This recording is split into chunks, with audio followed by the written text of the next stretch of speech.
I've spoken to a couple of like visually impaired people who are fully blind, and they've said over lockdown, you know, it's been hard. They haven't been able to go out, so they felt even more lonely.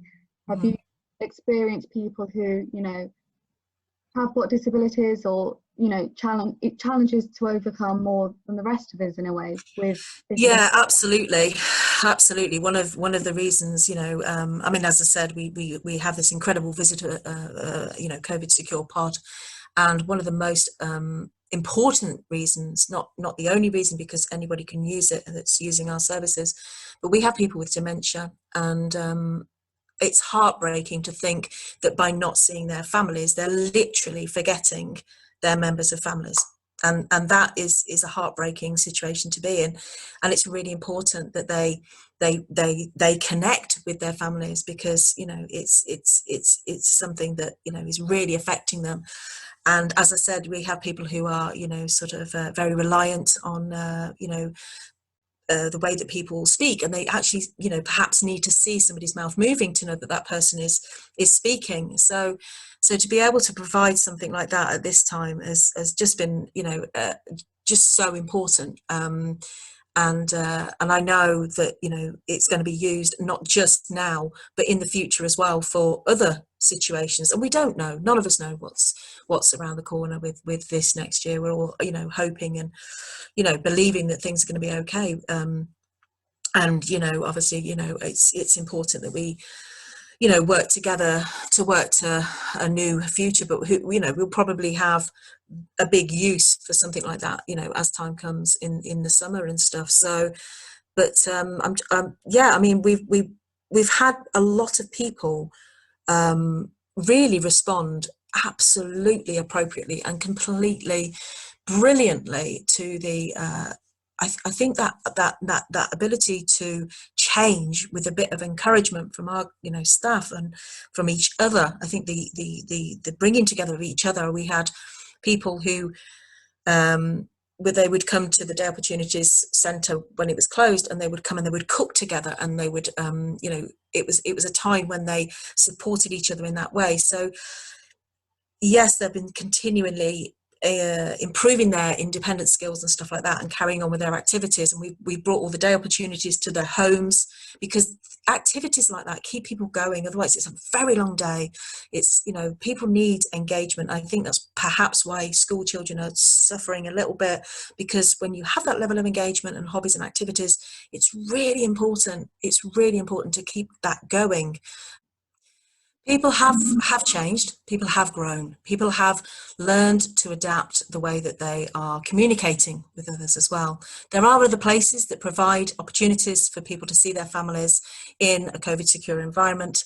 However, it's very important that people learn all of the ways that we can connect with people. And you know, you talk about loneliness, you know, you can have loneliness as individuals, but you can also have loneliness in groups as well. So we've tried to offer people a continued level of support in things like we've had, when we had the I think it was VE Day, and we had an African Day, you know, in the pocket that we could, in the households that we could, to provide people with a joint, you know, to come together, so a place where they could come together. And we had something called Bob's Bar for a period of time. I think we still may have that now, where people could come at 4 o'clock in that household, so that they could combat being, you know, the loneliness that they might feel if they were in their own flats. We have communal areas.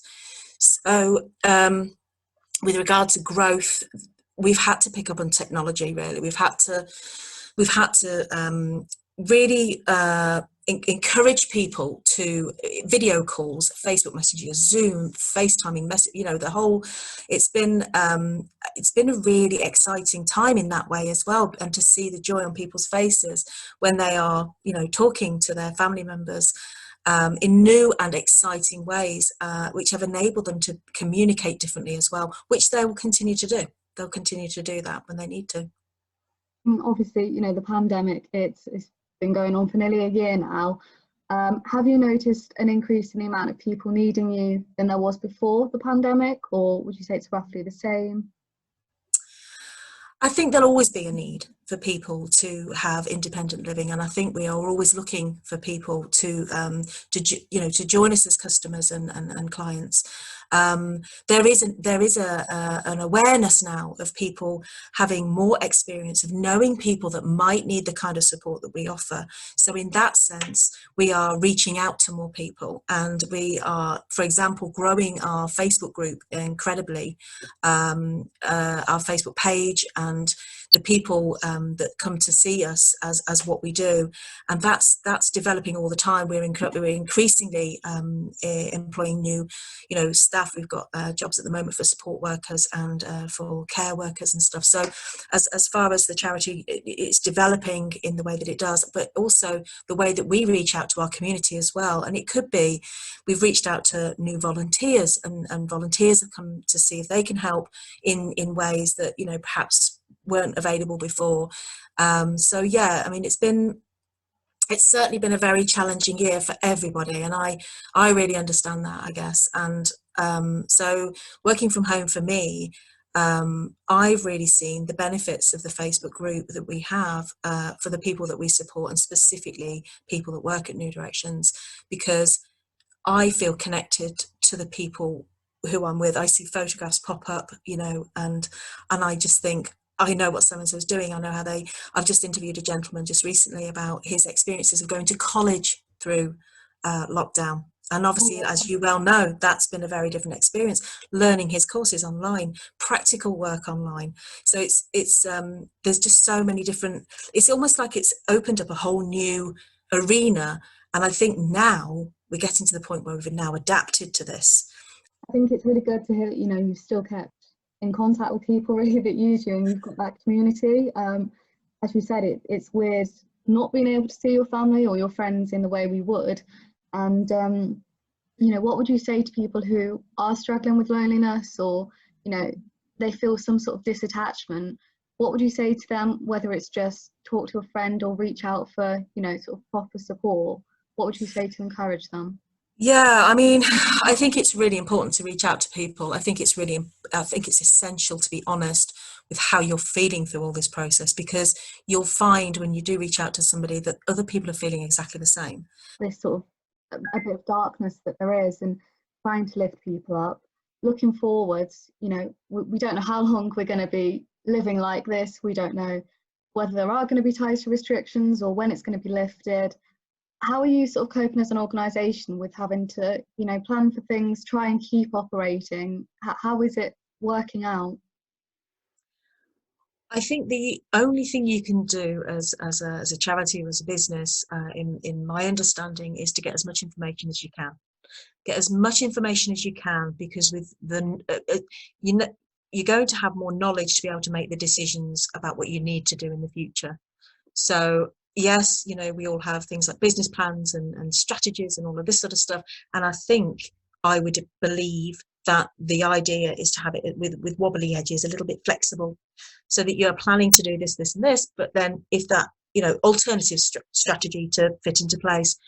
And I think with New Directions, I think that seems to be the way that we're working. I think, we knew that people, needed specific support, or perhaps more support in certain areas, and we adapted very, very quickly to that. And it's been a real journey of experience, but also I think it's great that the team are really, really good at adapting, and really, really good at saying, well, actually that did work, didn't work, what's next, what can we do next to help people, what can we do? And our staff are incredible in the way that they constantly think about the people we support, and what could we do for them, what could we, like the African Culture Day, that was a pocket of time where that people in that household were able to come together, and it was a real celebration and a real joy.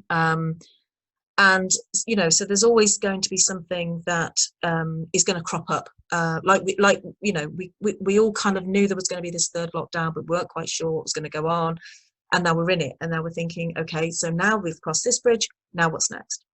So we're working together as a team. I think obviously regardless of whether we are working actually at work or at home, and yeah, our priorities, you know, the passion about the, you know, the cause and the mission that we have to support people who have needs, you know, that are a wide variety of needs that people have, and then also, you know, the goals that we have in the future and where we would like to be. And, you know, keeping that in mind, I think the thing is, if you aim at the goal that you've always had, but you might take a different route to get there, that's the only difference, I think.